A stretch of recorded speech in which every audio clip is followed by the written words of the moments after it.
Assalamualaikum warahmatullahi wabarakatuh. Nama saya Muhammad Rafi Siddiq dari jurusan D3 Agribisnis dengan NIM A0A0211036. Saya akan membacakan hasil kerja saya, yaitu makalah tentang pro dan kontra mengenai perpindahan ibu kota negara. Bab 1, pendahuluan. Latar belakang. Ibu kota merupakan pusat pemerintahan dari suatu negara yang telah diatur di dalam undang-undang setiap negara. Indonesia menetapkan kota Jakarta sebagai ibu kotanya. Hal ini tercantum dalam Undang-Undang Republik Indonesia Nomor 10 Tahun 1964 tentang pernyataan daerah khusus ibu kota Jakarta Raya tetap sebagai ibu kota negara Republik Indonesia dengan nama Jakarta. Wacana pemindahan Jakarta ke Kalimantan Timur terjadi karena banyak permasalahan yang tidak dapat diselesaikan pemerintah. Dalam pemaparan Badan Perencanaan Pembangunan Nasional di acara Youth Talks pada 20 Agustus 2019, disampaikan sejumlah permasalahan tersebut meliputi penduduk Pulau Jawa yang terlalu padat sehingga penyebaran penduduk yang tidak merata di pulau lain seperti Pulau Sumatera dan Kalimantan. Kontribusi ekonomi Pulau Jawa terhadap pertumbuhan ekonomi Indonesia sangat mendominasi sehingga pulau lain ekonominya tertinggal dari Pulau Jawa. Masalah yang ketiga yaitu krisisnya ketersediaan air yang layak untuk konsumsi masyarakat. Yang keempat, proporsi konsumsi lahan yang sudah dibangun di Pulau Jawa mendominasi bahkan 5 kali lipat dari Pulau Kalimantan. Tujuan pembahasan. 1. Memenuhi tugas mata kuliah kewarganegaraan, mengetahui pro dan kontra mengenai perpindahan ibu kota negara, mengetahui dampak pro dan kontra mengenai perpindahan ibu kota negara. Yang keempat, memberikan solusi agar masalah tersebut cepat selesai. Bab 2, pembahasan pro dan kontra mengenai perpindahan ibu kota negara.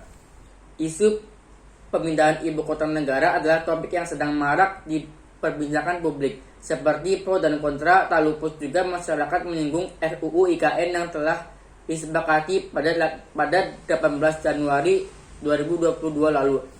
Pada kasus perpindahan ibu kota yang menuai banyak pro dan kontra di kalangan pejabat dan masyarakat, perbandingan antara Provinsi Kalimantan dan Jakarta dari keadaan lingkungannya, kondisi geografisnya, sampai perekonomian. Banyak masyarakat yang mengira isu ini hanya gagasan saja, tapi pemerintahan tetap melanjutkan pembangunan dan ibu kota baru diberi nama Nusantara. Adanya pro dan kontra karena pemindahan ibu kota negara memakan biaya yang tidak sedikit.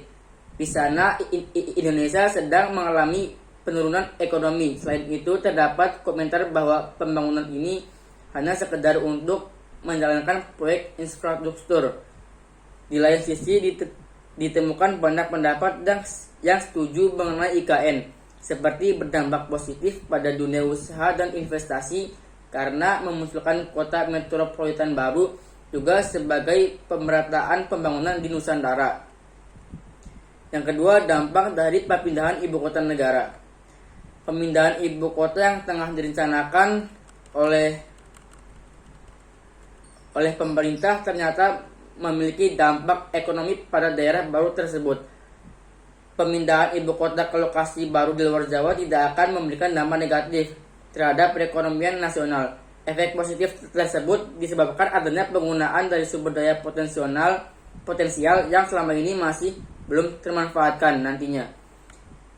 Nantinya dapat pemindahan ibu kota baru terhadap perekonomian nasional menjadi 0,1%. Kemudian pemindahan ibu kota akan menurunkan kesenjangan antara kelompok pendapat dan indikasi ketimpangan akan menyempit.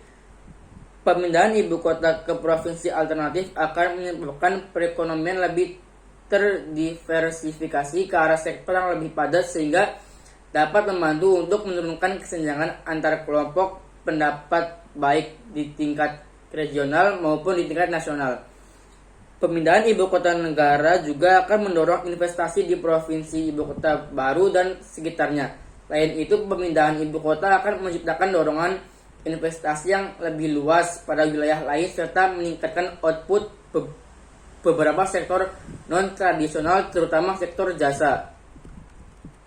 Yang ketiga, solusi pro dan kontra mengenai perpindahan ibu kota negara.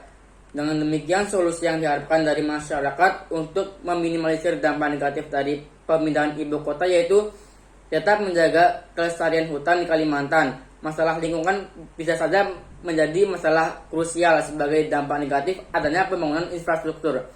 Maka dari itu, kedepannya pemerintah tetap menjaga serta memelihara kelestarian hutan atau populasi hutan di Kalimantan. Kebijakan pemindahan ibu kota ke Kalimantan Timur menuai respon positif berdasarkan survei opini publik yang telah kami lakukan. Mayoritas mereka setuju mengenai kebijakan tersebut dan berpendapat bahwa hal tersebut bertujuan untuk merealisasikan pemerataan di seluruh wilayah Indonesia. Selain itu, pemerintah juga mempunyai visi untuk melakukan pembangunan serta merata dan menghilangkan konsep pembangunan Jawa sentris. Dalam mengambil kebijakan tersebut, masyarakat ingin pemerintah untuk melakukan kajian secara mendalam dan aktual serta melibatkan para ahli atau akademisi di bidangnya masing-masing. Bab 3 penutup. Kesimpulan. Dalam menyikapi adanya kebijakan publik pemindahan ibu kota ke Kalimantan Timur, seharusnya pemerintah dapat mendengarkan aspirasi dari berbagai kalangan masyarakat, melakukan kajian atau analisis sosial secara aktual demi keberlangsungan kebijakan ini, dan respon positif dari masyarakat, sehingga dalam hal ini tidak ada salah satu pihak yang dirugikan. Dari segi anggaran pun juga begitu. Diharapkan pemerintah sudah merencanakan anggaran pemindahan ibu kota sebagaimana semestinya, karena hal tersebut tidak bisa dipungkiri dalam segi pembangunan infrastruktur yang memerlukan anggaran cukup besar meskipun hanya 19% sekian diambil dari dana APBN. Tak lupa juga pemerintah untuk mempersiapkan segala hal dengan matang di berbagai aspek serta memperhitungkan risiko yang akan dihadapi ke depannya seperti juga risiko kerusakan hutan atau ekosistem di Kalimantan. Sekian hasil kerja saya. Kurang lebihnya mohon maaf. Wassalamualaikum warahmatullahi wabarakatuh.